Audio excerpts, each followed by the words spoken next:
Saudara-saudara sekalian, pada malam ini saya akan membawakan satu judul, yaitu masalah tanda-tanda yang menyertai.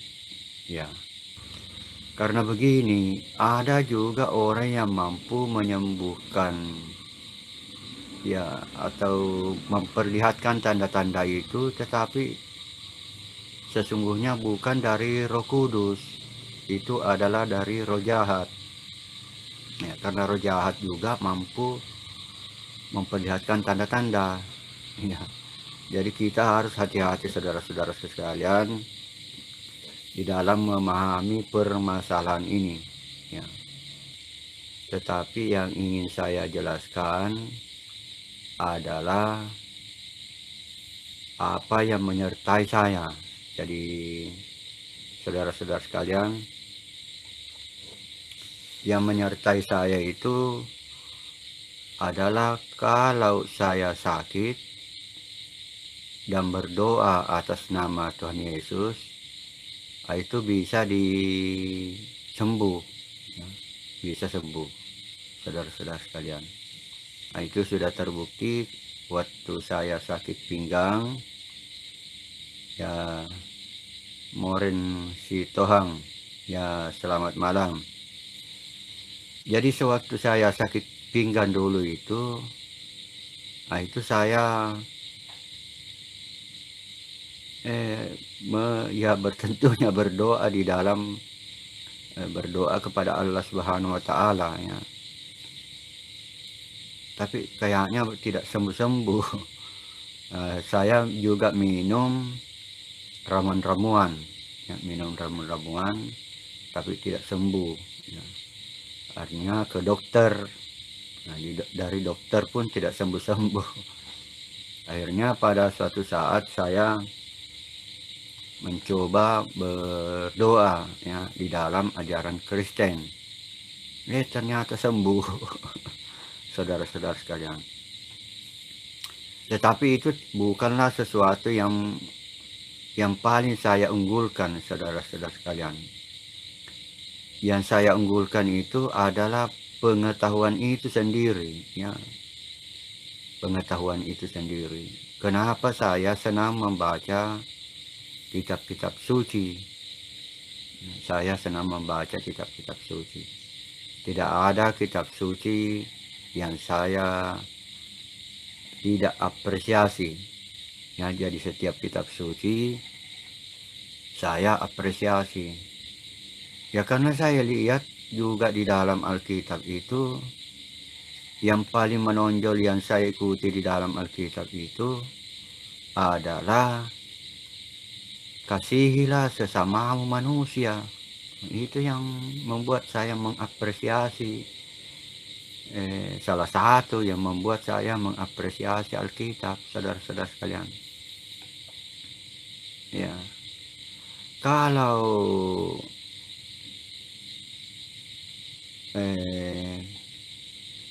tanda-tanda yang lain yang menyertai, kalau mau dikatakan tanda-tanda, saudara, itu saya waktu sekolah itu di SD itu diejek-ejek. Jadi ejek dengan pengembala domba, ya. Saya diejek dengan pengembala domba, padahal saya tidak pernah mengembala domba. Dan itu terjadi di kelas 6, ya, nanti di kelas 6 seingat saya itu. Sebelumnya itu tidak ada peristiwa begitu.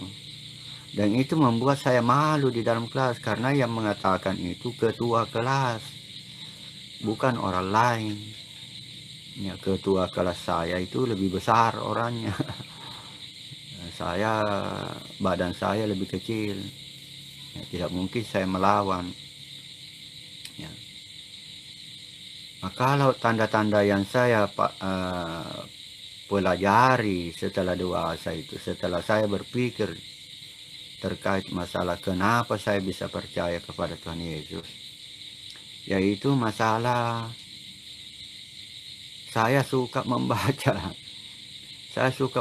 buku-buku Kristen, ya. saya suka mendengar ceramah agama Kristen. Ya, sewaktu masih kecil.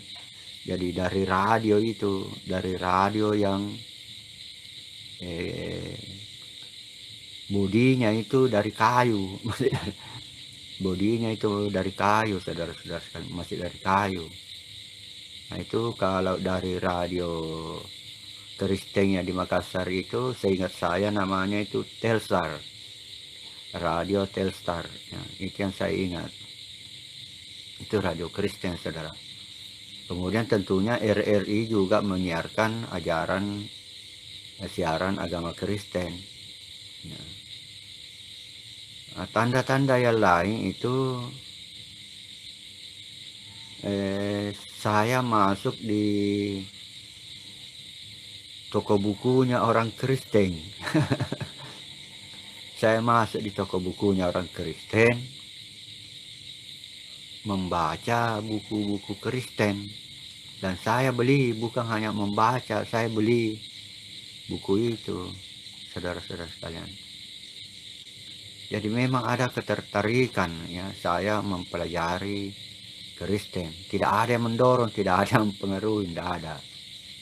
Tidak ada yang kayak memberi motivasi. Ya. Terus orang tua saya bagaimana? Ya dia tidak tahu. Karena kedua orang tua saya buta huruf. Ya, kedua orang tua saya. Ya, ya saudara-saudara sekalian, apakah itu tanda-tanda yang menyertai saya? Ya tentu harus ada konfirmasinya, harus ada terkonfirmasi dari Tuhan Yesus. kalau mau diyakini, saudara-saudara sekalian. Ya. Saya kadang-kadang merasa lebih plong, ya, merasa lebih nyaman dengan pengetahuan-pengetahuan teologi yang saya pahami. Nah, saya tidak merasa terbebani dengan apa yang pernah saya sampaikan itu, saudara-saudara sekalian.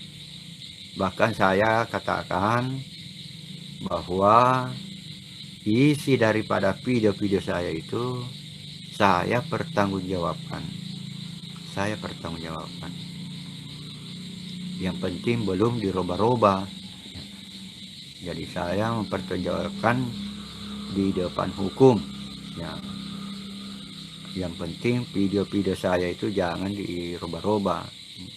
Apa yang pernah saya ucapkan itu, saya tidak bermain-main mengucapkannya itu, saudara-saudara sekalian. Iya, yang paling menarik itu, yang paling tinggi dari semua tanda-tanda yang menyertai saya adalah sembuhnya saya. Ya, sembuhnya saya dari penyakit pinggang. Ya. Sebagaimana Anda ketahui bahwa kalau laki-laki kena penyakit pinggang itu bahaya, bermasalah. Saudara, itu termasuk salah satu penyakit yang ditakuti oleh laki-laki, penyakit pinggang. Ya karena harus dioperasi kalau sudah parah, saudara-saudara sekalian. Ya. Jadi pada waktu itu hal lain yang ingin sampaikan, ya, bahwa pernah saya berdiskusi dengan om saya, ya, terkait dengan masalah pindah-pindah agama itu. Sebenarnya pernah saya itu ngomong sama saudaranya ibu saya. Saudaranya ibu saya tanya, "Om, bagaimana kalau kita pindah agama?" Ya. Kenapa itu saya pertanyakan, saudara-saudara sekalian? Karena saya merasa capek berdoa. Saya merasa capek berdoa terus itu. Ya. Tidak ada buktinya. Tidak ada buktinya, saudara-saudara sekalian. Tapi belakangan itu pernah saya melakukan suatu semacam tirakat, ya. bukan tarekat ya, tirakat itu artinya melakukan suatu ritual yang mana ritual itu sesuai dengan hadis Nabi ya. Saya melakukan suatu ritual yang sesuai dengan hadis Nabi, ya ternyata berhasil. Ya berhasil saudara-saudara sekalian. Jadi saya melakukan suatu ritual di dalam ajaran Islam, dan itu berhasil. Nah, sesudah itu beberapa tahun kemudian saya sakit, ya saya sakit. Nah itulah, sakit pinggang itu ternyata tidak bisa sembuh-sembuh ya. Sudah berdoa kepada ya, Allah yang Maha Kuasa, sudah minum ramuan-ramuan, sudah ke dokter, tidak ada juga perubahan ya. Nanti setelah saya berdoa sesuai dengan ajaran Kristen, barulah sembuh. Jadi saya ya terima kasih terima kasih kepada Tuhan Yesus ya. Saya bawa ke rumah sakit itu. Jadi nanti dari rumah sakit tidak ada perubahan, karena saya memang takut dengan penyakit pinggang, maka saya ya tidak ada jalan lain lagi mau apa. Sudah digunakan segala macam cara, sudah berdoa kepada Allah Subhanahu wa Ta'ala ya. Ya itulah yang lebih memperkuat saudara-saudara sekalian. Kenapa saya percaya betul ya, karena memang terbukti ya, terbukti saudara-saudara sekalian. Dan tentunya setelah saya pelajari ya, karena sudah lama sebenarnya saya percaya itu bahwa orang Kristen itu juga masuk surga ya. Bahkan saya pernah membaca hadis itu sewaktu saya masih sekolah dulu, sekolah agama itu, bahwa Islam ini akan ditolong oleh orang-orang non-muslim di akhir zaman nanti. Itu hadis yang saya baca itu di suatu sama sekolah agama dulu. Islam ini ditolong oleh, di suatu masa nanti agama Allah ini ditolong oleh orang-orang non-muslim. Karena memang tidak ada semacam pegangan ya, sampai hari ini saudara-saudara sekalian. Al-Quran itu sebenarnya, Al-Quran yang mana itu? Ibnu Mas'ud atau Utsman? Kemudian fikih. Setelah saya periksa fikih itu, yang benar itu, yang lebih dekat kepada yang benar itu Imam Malik, bukan Imam Syafi'i. Jadi ini kesempatan bagi kenapa saya ingin mengkristenkan orang, daripada Anda masuk neraka ya. Anda sudah tidak mengenal ajaran Islam, sudah jauh dari ajaran Islam. Ya lebih baik percaya kepada Tuhan Yesus, lebih baik percaya. Jadi saudara-saudara sekalian, ajaran apa yang saya ikuti dari Tuhan Yesus? Ya ajarannya itu, kasihilah sesamamu manusia ya, sebagaimana kau kasih kepada dirimu sendiri ya. Jadi saya terapkan pada diri saya itu, saya kasihi orang, termasuk memaafkan orang yang menseteruimu. Nah itu Tuhan Yesus, tertulis di Alkitab saudara-saudara sekalian. Nah itu ajaran bagus sekali ya, ajarannya itu bagus sekali ya. Daripada ajaran kalau orang mencuri potong tangannya, ini kan ya bermasalah, sangat bermasalah saudara. Karena kalau sudah dipotong tangannya kan tidak bisa bekerja. Kalau orang itu dipotong tangannya, bagaimana caranya dia bekerja ya. Saudara-saudara, coba dipikir saudara-saudara sekalian, secara akal sehat. Semakin menjadi beban negara, bahkan beban keluarga. Kalau orang yang mencuri itu dipotong tangannya. Kalau jumlahnya banyak, pencuri itu dan dipotong tangannya, akan menjadi beban negara. So, dia tidak bisa bekerja. Bagaimana caranya bekerja kalau orang dipotong tangannya? Jadi umat Islam itu harus berpikir, ya. Umat Islam itu harus berpikir sekarang. Mau mengikuti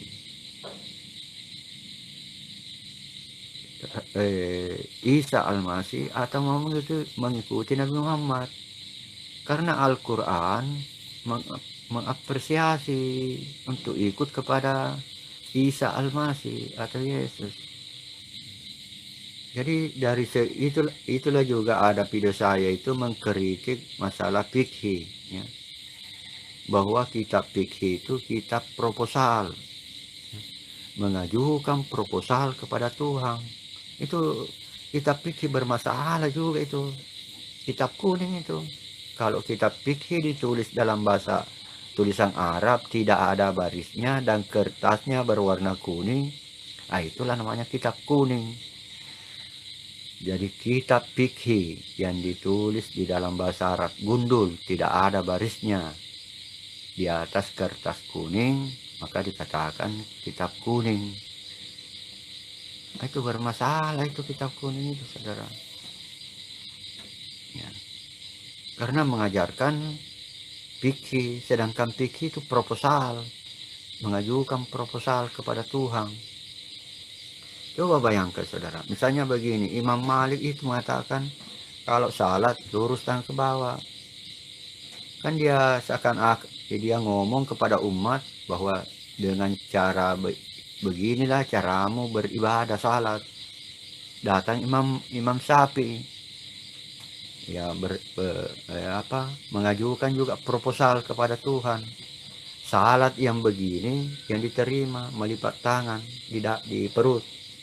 Datang lagi yang kemudian di belakangnya lagi Imam Ahmad bin Hambal, kalau salat begini ini yang diterima. Jadi masing-masing ini yang diterima, ini yang diterima, masing-masing mengusulkan kepada Tuhan itu. Ini yang harus diterima. Datang lagi Ahlussunnah wal Jamaah mengatakan ketiga-tiganya benar atau keempat-empatnya benar, karena ada 4 imam mazhab yang terkenal. Jadi mazhab kelima itu Ahlussunnah wal Jamaah. Dia mengatakan keempat-empatnya itu benar. Itu dalam hal tata cara ibadah, saudara. Ini luar. Coba bayangkan itu. Ya, Pak KC juga mengatakan jangan mengikuti kitab kuning. Ya, kitab kuning yang saya juga setuju itu, saudara. Kalau jangan mengikuti kitab kuning. Ya, saudara-saudara sekalian, kembali ke masalah tanda-tanda yang menyertai. Jadi saya ingatkan kepada saudara-saudaraku sekalian, tanda-tanda yang menyertai saya itu lebih memperkuat saja, ya, lebih memperkuat saja keyakinan saya. Nah, tetapi yang menyebabkan saya yakin itu kepada bahwa Yesus Kristus itu adalah Tuhan dan Juru Selamat adalah masalah belajar itu. Jadi belajar, saya mempelajarinya. Saya mempelajari kitab-kitab suci dengan tidak ada rasa benci. Jadi saya tidak membenci kitab-kitab suci yang ada. Sehingga saya bisa menemukan bahwa Yesus Kristus itu adalah Tuhan dan Juru Selamat. Saya tidak ragu, saudara-saudara sekalian, mengatakan itu. Saya tidak ragu. Ya, karena memang juga didukung oleh Al-Quran. Al-Quran juga mendukung, bahkan hadis mendukung. Ya. Termasuk itu yang pernah saya jelaskan kepada yang pernah saya buat videonya itu. Qul huwallahu ahadun itu. Coba diresapi kembali itu bagi umat Islam. Qul huwallahu ahadun itu. Ahadun itu satu orang laki-laki itu. Yang didukung oleh hadis lagi bahwa Allah menciptakan Adam serupa dengan gambarnya, suratuhu, ya. Ja'al Adam suratu, ya, sesuai dengan surat dia punya gambaran, ya, saudara-saudara sekalian. Jadi memang bentuknya itu seperti manusia, ya. Bentuknya seperti manusia. Ya tidak mungkinlah bentuknya seperti Ka'bah, saudara-saudara, atau segi empat. Jadi ingat saudara-saudara yang Islam, bahwa mustahil itu Tuhan itu bentuknya seperti segi empat. Itu pasti bentuk yang sempurna itu adalah manusia. Tidak mungkin bentuknya seperti naga, atau tidak mungkin bentuknya seperti macan, atau bentuknya seperti domba. Ya, kan merendahkan itu kalau bentuk-bentuk binatang, saudara-saudara. Ya harus bentuk manusia, harus bentuk manusia. Dan kalau orang Islam itu mau menghayati, ya, mau menghayati kenapa Allah SWT menyuruh malaikat dan jin untuk sujud kepada Adam. Kenapa malaikat dan jin? Kenapa malaikat disuruh sujud? Karena pada waktu itu begini saudara, malaikat saja itu yang ada di situ. Malaikat saja, belum ada manusia, kan Adam saja sendiri itu. Kalau menurut versi Al-Quran, setelah selesai dihidupkan itu Adam, disuruhlah malaikat itu sujud. Nah disitulah terbagi dua itu bangsa jin itu, karena kalau bangsa jin itu artinya bangsa surga. Kalau dalam Al-Quran itu jin itu artinya bangsa surga. Nah, setelah bangsa jin ini disuruh sujud, terbagilah di situ yang malaikat sujud, yang tidak sujud itu adalah iblis. Nah, dia sombong. Kenapa kamu tidak sujud, iblis? Ya karena saya lebih mulia dari dia. Ya, jadi kesombongan itu saudara-saudara sekalian, menurut versi Al-Quran, ya. Nah, tapi yang menjadi pokok masalah, kenapa disuruh sujud kepada Adam? Nah, itu boleh titik awal itu untuk berpikir itu bagi umat Islam. Kenapa Allah SWT menyuruh makhluknya sujud kepada yang berbentuk manusia itu, Adam? Jadi ini bisa dijadikan pemikiran saudara, bahwa sujud kepada Tuhan Yesus itu sesuai dengan Al-Quran, bahkan perintah Tuhan. Perintah Allah SWT di dalam Al-Quran. Boleh sujud kepada Tuhan yang berbentuk manusia. Apakah Adam itu Tuhan? Ya bukan Tuhan. Dia bukan penguasa. Dia ditugaskan untuk berkembang biak nanti. Sudah dirancang oleh Tuhan untuk berkembang biak. Apakah Tuhan merancang Adam itu berbuat dosa? Wah, apakah Tuhan merancang Adam berbuat dosa? Ya, tentu tidak, saudara-saudara. Rancangan, bukan Tuhan itu membuat rancangan satu rancangan. Ya tidak. Tetapi Tuhan itu membuat alternatif. Membuat hukum sebab akibat. Ya. Jadi bukan itu Tuhan dia takdirkan, bukan itu YHWH yang mentakdirkan Adam itu berdosa. Nah, tetapi dia memberikan alternatifnya kepada Adam. Nah, karena Adam diciptakan sesuai dengan rupa, mirip Apanya mirip? Ada kehendaknya, punya kehendak, punya kemauan, ya punya daya untuk membuat, yang membuat jana, ya membuat peternakan, membuat pertanyaan nantinya itu, ya. Jadi jadi saudara-saudara sekalian, kembali ke masalah yang menyertai saya, mudah-mudahan apa yang menyertai saya itu bukanlah dari roh jahat, karena roh jahat itu adalah lawannya Roh Kudus, ya. Jadi roh iblis lawannya Roh Kudus, ya. Roh Kudus itulah yang mengajari kita setiap hari ini yang datang, ya. Roh Kudus itu firman yang hidup. Firman yang hidup itu yang ngomong di dalam, oh, kamu harus begini, kamu harus begini. Firman yang hidup itu Roh Kudus. Kalau firman yang perkataan yang jahat namanya roh iblis. Nah, dia akan ngomong kepada yang tidak dikehendaki oleh Bapa. Jadi mudah dibedakan itu, saudara-saudara. Roh Kudus dengan roh jahat mudah dibedakan. Kalau tidak mampu membedakan, Anda bermasalah. Kalau Anda tidak mampu membedakan roh jahat dengan Roh Kudus, itu bermasalah.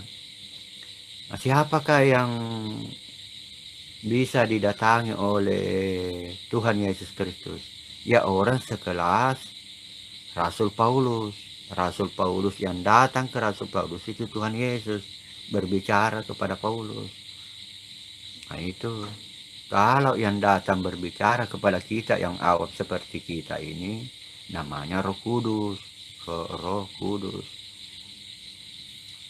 Apakah rohnya Tuhan Yesus itu kudus? Ya kudus. Apakah rohnya Tuhan Yesus itu kudus? Ya kudus. Apakah Allah itu roh? Apakah itu kudus? Ya kudus. Ya kudus juga. Lebih kudus lagi, ya. Dia titik awal, sumber dari segala sesuatu. Jadi kalau kayak minyak angin, ya minyak anginnya itu. Dia yang minyak wangi. Tentu semakin ke sana semakin kecil mengecil, ya. Yang datang dari sana semakin yang ujung di sana dunia, yang dunia itu ya roh iblis. Ya, roh iblis. Kalau yang dari langit ya Roh Kudus. Ya, waktu saya masuk di channelnya Islam itu biasanya saya menanya apa, Aditya, ya, saya tanya apa ya, demikian pula siapa lagi yang bersongkok haji yang kecil-kecil orangnya, Aditya dengan temannya Aditya. Saya tanya apa yang menyebabkan kamu takut mengatakan Yesus itu Tuhan. Nah, itu pertanyaan saya kepada channel-channel Islam, ya. Apa yang menyebabkan kamu takut menyatakan Yesus itu Tuhan? Ya ternyata pemahaman mereka tentang Tuhan itu masih rendah sekali, ya. Bahkan memahami Al-Quran, di dalam Al-Quran tentang Tuhan pun masih rendah sekali. Jadi tanda-tanda yang menyertai saya mampu, ya, saya berdoa kepada saya sembuh, ya, saya sembuh dari penyakit setelah saya berdoa, ya. Saya berdoa kepada Bapa atas nama Tuhan Yesus, ya. Ya saudara-saudara sekalian, mudah-mudahan ada manfaatnya, karena kalau tidak ada manfaatnya lebih baik dihentikan. Kalau tidak ada manfaatnya lebih baik dihentikan, saudara-saudara sekalian. Dan saya juga ingin sampaikan pada video-video saya ini bahwa apa yang saya ucapkan itu, saudara-saudara sekalian, saya pertanggungjawabkan, ya. Saya bertanggung jawab, ya. Video-video saya pertanggungjawabkan. selama tidak ada yang merubahnya, saudara-saudara sekalian. Ya, itu saya tidak ragu mengatakan itu. Ya, saya bertanggung jawab. Saya bertanggung jawab kepada atas video-video yang saya buat. Saya tidak bermaksud bermain-main. Saya juga bukan bertujuannya untuk uang, ya. Jangan seperti yang sering dituduhkan oleh channel-channel Islam. Nah, sekarang ini Anda nonton tidak ada iklannya, ya. Ya, karena ternyata ya entahlah apa sebabnya iklan tiba-tiba lari. Ya. Dan saya juga tidak terlalu hanya saya mencari-cari kenapa begitu, ya. Tapi dalam hal sekarang ini sudah bisa menonton dengan tidak ada gangguan iklan. Sekian saudara-saudara sekalian, sampai jumpa di lain waktu, karena jangan terlalu panjang. Jangan terlalu panjang. Ya, mudah-mudahan ada cukup sekian. Sampai jumpa, dan mudah-mudahan Tuhan Yesus Kristus memberkati kita semua. Amin.